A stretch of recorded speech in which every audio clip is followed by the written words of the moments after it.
Channel of Vadodara. Gotri વિસ્તારમાં ચાલુ બાઇકમાંથી petrol leakage થતા ચાલુ બાઇકમાં આગ લાગવાનો બનાવ બન્યો હતો। જો કે સદનસીબે આ આગના બનાવમાં કોઈ જાનહાનિ નથી થઈ। વડોદરા શહેરના પશ્ચિમ વિસ્તારમાં મોપેડમાં આગ લાગી હતી। એક યુવક પોતાની મોપેડ લઈને ગોત્રી યશ કોમ્પ્લેક્સ તરફના રસ્તા પરથી પસાર થઈ રહ્યો હતો।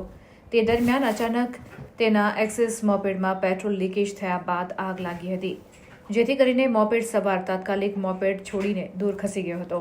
આગને પગલે મોપેડ આગની લપેટમાં આવી ગયું હતું। આ બનાવ સ્થળે લોકટોળા એકત્રિત થઈ ગયા હતા, જ્યારે આ આગ અંગેની જાણ ફાયર બ્રિગેડને કરવામાં આવી હતી, જેથી તાબડતોબ ફાયર બ્રિગેડના જવાનો સ્થળ ઉપર દોડી આવ્યા હતા અને પાણીનો મારો ચલાવી આગ ઉપર કાબૂ મેળવ્યો હતો।